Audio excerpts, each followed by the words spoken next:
Hello guys, welcome to my channel Entrepreneur Web 3.0, la chaîne du peuple, pour le peuple et par le peuple. Voilà, cette chaîne qui sera toujours plus proche de vous, qui vous partagera toujours des informations pertinentes, importantes, les informations qui pourront changer le cours de votre histoire.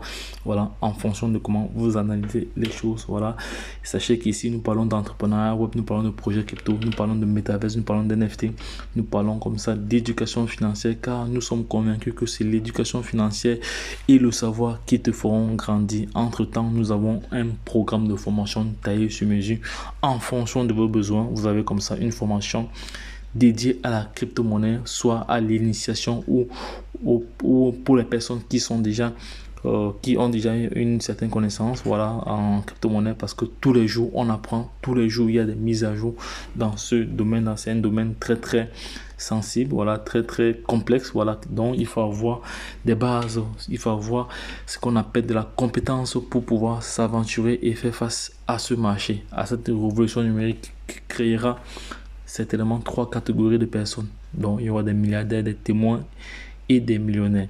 Voilà, donc sache que ici, en étant abonné, voilà, ayant cliqué sur la cloche de notification, tu seras comme ça notifié every time, every day, lorsqu'une publication sera faite.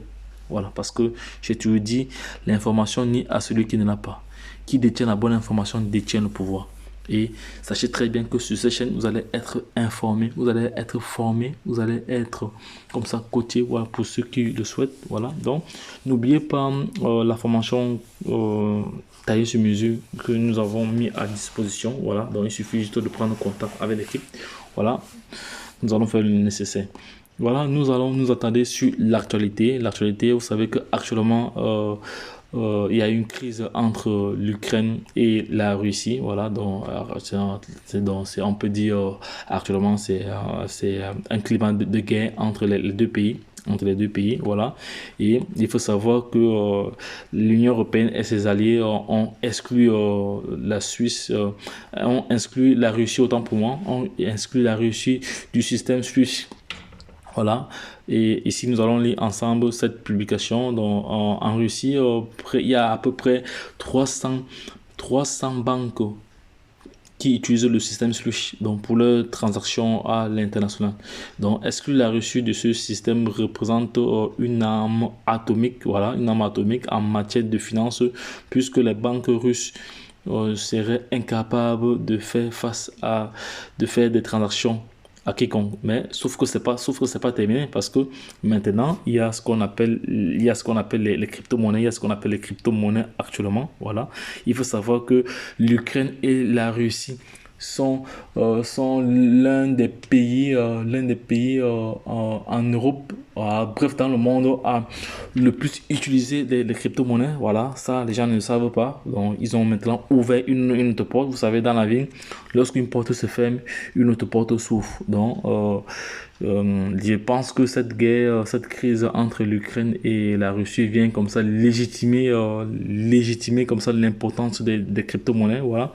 Maintenant, vu que la Russie est bloquée sur le plan financier, sur le plan transactionnel, donc elle va effectuer ces transactions en crypto-monnaie maintenant. Alors, ce sera plus facile et il n'y a pas d'organe central derrière. Vous voyez à peu près comment derrière les crises se créent des opportunités, parce que depuis quelques jours nous avons assisté, nous assistons comme ça nous assistons au phénomène des achats de stablecoin. Voilà, il y a plusieurs Russes qui préfèrent convertir leur argent qu'ils ont dans leur banque en stablecoin. D'autres achètent du Bitcoin, d'autres achètent des crypto-monnaies. Voilà. Alors, il est bien vrai que ces crypto-monnaies sont tellement volatiles, donc c'est pour ça que d'autres personnes se sont penchées à acheter les stablecoins comme le Tether. Voilà, le Tether. Voilà, donc l'USDT, comme on a l'habitude d'appeler.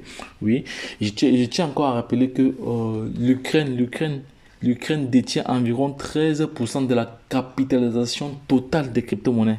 On va aller voir sur CoinMarketCap. Vous savez très bien que cette chaîne a pour but de vous informer. Voilà, on va aller voir la capitalisation actuelle des crypto-monnaies. Vous-même, vous allez mettre la main sur la tête. Voilà, on va voir cela tout de suite. Attendez, je ne suis pas sur le bon, je vais aller ici sur l'accueil ici. Voilà, la capitalisation actuelle du marché du Bitcoin. Attendez, ici, là, je n'ai pas toutes les informations nécessaires. Non, je vais aller là. Je vais aller là, ici, la mise sur la liste. Non, non, ici, je n'ai pas toutes les informations que je suis en train de chercher. Là, je n'ai pas ça. Parce que c'est souvent ici en tête de page. Voilà. Voilà le volume journalier. Ça va passer ici. Attendez, je vais cliquer ici. Voilà. Donc, voici donc la capitalisation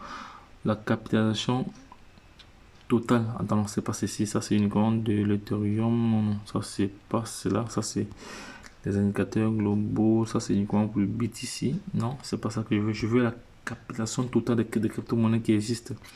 Parce que sur CoinMarketCap, voilà donc. Ça va dans ce que je veux faire. Je veux, comme sur téléphone, je n'arrive pas à voir cela facilement ici, là. Je n'arrive pas à voir cela facilement. Attends, je vais un peu rentrer encore pour voir si j'ai cela directement ici, là. Capitalisation. Non. Converti, non, c'est pas ça. Afficher tous les monnaies, non, c'est pas ça. C'est pas ça, c'est pas ça. Bon, ce que je veux faire, je veux capturer cela sur mon ordi et je vais transférer cela ici. Voilà. Je capture cela sur mon ordi et je transfère ici. Voilà, c'est fait. Donc, il est sur le canal Telegram. On va aller sur Telegram rapidement. On va aller sur Telegram rapidement. Sur Telegram, ici, là. Ok, il est là. Il vient d'arriver sur Telegram. Ok, il vient d'arriver sur Telegram. On va chercher cela rapidement. Comme ça, vous allez comprendre. Vous allez voir comment cette guerre vient comme ça légitimer, l'utilisation des crypto-monnaies comme moyen de paiement. Voilà. Donc, les Européens pensent qu'ils ont trop fait en suspendant la Russie, mais il faut se dire aussi que la Russie était prête à ça, elle savait parce que lors des récentes crises avec la Crimée, voilà, elle avait subi des menaces par rapport aux jeunes, à l'exclusion du système SWIFT, sauf que ça n'avait pas été effectif en ce moment-là. Donc, voici la capitalisation actuelle des crypto-monnaies. Actuellement, le market cap, la capitalisation actuelle, voilà, on est à peu près à 1709 milliards. Voilà. Donc, ici, dans ce prix-ci, dans ce coup-ci, voilà, dans ce coup-ci, l'Ukraine détient 13%. Imaginez-vous, l'Ukraine détient 13% et la Russie détient 12%. Allez vérifier cette information-ci. Voilà, parce que moi j'ai visité cela des sources vraiment sûres. Voilà, donc, et depuis quelques jours, nous avons assisté comme ça à des dons. L'armée ukrainienne reçoit plusieurs dons en Bitcoin. Voilà, plusieurs dons en Bitcoin. Voilà, plusieurs dons en crypto-monnaie. Donc, c'est là qu'il s'agit. Il y a Binance qui a fait un don un don humanitaire de 10 millions. Donc il y a pas mal de dons qui arrivent comme ça en crypto-monnaie. Voilà, il faut se dire que actuellement le rouble, les gens sont en train de passer du rouble. Le rouble ici c'est la monnaie. On va aller sur internet, on va aller voir la monnaie, on va aller voir rapidement cela parce que cette vidéo a vraiment pour d'éduquer, d'informer. Voilà, on va aller directement voir le rouble ici, le rouble ici, c'est la monnaie, voilà, c'est la monnaie russe. Voilà, on dit ici 1 rouble est égal à 0,01 euro. Donc actuellement, les gens sont passés du rouble au Bitcoin. Attends, je vais mettre Bitcoin. Vous allez voir ce que ça va donner au rouble au Bitcoin. Les gens sont passés du rouble au Bitcoin. Lorsqu'on va convertir cela, lorsqu'on va convertir un rouble, si on convertit, si on convertit 10 000 roubles, ça fait combien? 10 000 roubles, vous voyez ce que ça fait on convertit 100 000. Donc pour avoir un BTC, pour avoir un BTC, voilà, ça c'est presque 0,032, c'est beaucoup, hein, c'est beaucoup en termes de dollars. Si actuellement le BTC c'est 37 ou 39 000 dollars, ça c'est à peu près les un tiers. Vous voyez ce que ça représente déjà. Voilà, donc c'est pour actuellement les gens sont passés du rouble au Bitcoin. Également, on va chercher la monnaie ukrainienne qu'on appelle le grifnia. C'est une monnaie que je connais très bien, la monnaie ukrainienne, voilà, parce que c'est une monnaie que je connais très bien, le grifnia. Bon, c'est le grifnia, je pense que c'est comme ça qu'on écrit, c'est dans le grifnia, si je ne me trompe pas. Si je ne me trompe pas, c'est comme ça qu'on écrit ça, non, c'est pas comme ça. C'est pas comme ça, ils ont leur écriture là, Bref, ils ont écrit, je vais écrire monnaie ukrainienne.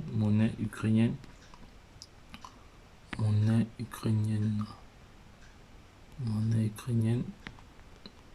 Monnaie ukrainienne. Ukrainienne. Ukrainienne. Monnaie ukrainienne. Monnaie ukrainienne. Voilà, on va voir c'est la monnaie ukrainienne. Voici la monnaie. Voici, voilà comment on écrit le griffier là. Voilà, voilà l'écriture, le griffier. Ils ont traduit cela.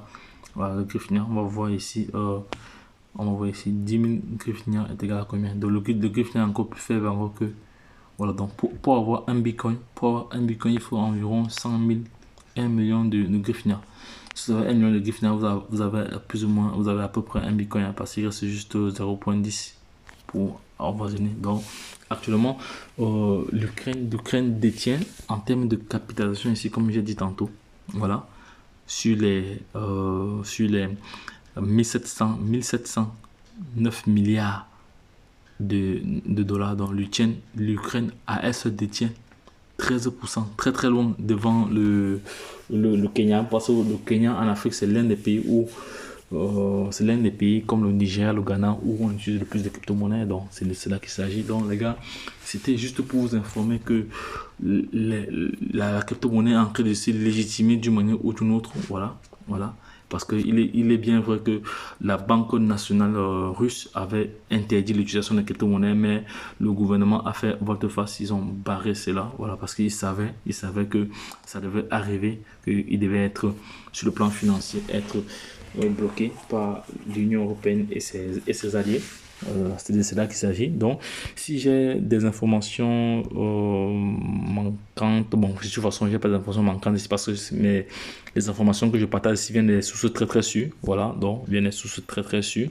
Donc, il faut se dire, alors que aujourd'hui, à l'heure où on joue parle, il y a environ plus de 17 835 cryptos et avec environ 459 échangeurs exchange. Voilà, donc soit ça peut être des centrales exchange ou les décentrales exchange. Voilà, par la suite ici on voit très bien le volume journalier aujourd'hui était de 81 000, donc un peu plus que hier. Voilà, était de 80 milliards. Voilà, et la dominance aujourd'hui c'était le Bitcoin également l'Ethereum. Voilà, voilà, les frais de gaz sont toujours élevés en Ethereum. Voilà, ici on dit participer à notre airdrop de crypto-monnaie exclusive. Non, ça c'est quoi Maricap qui lance comme ça un airdrop. Voilà, donc les gars, si vous avez des questions, n'hésitez pas à revenir en commentaire. Voilà, revenez pas en commentaire. Donc les gars, lorsque je l'ai dit, tout le monde de l'autre côté, c'était comme ça pour partager cette information avec vous que l'Ukraine et la Russie sont les plus nombreux dans le monde à détenir des actifs numériques. Donc allez vous-même vérifier cette information. Vous venez me dire le contraire en description de cette vidéo ou en commentaire. Donc les gars, lorsque je l'ai dit, retrouvons de l'autre côté. Bye bye.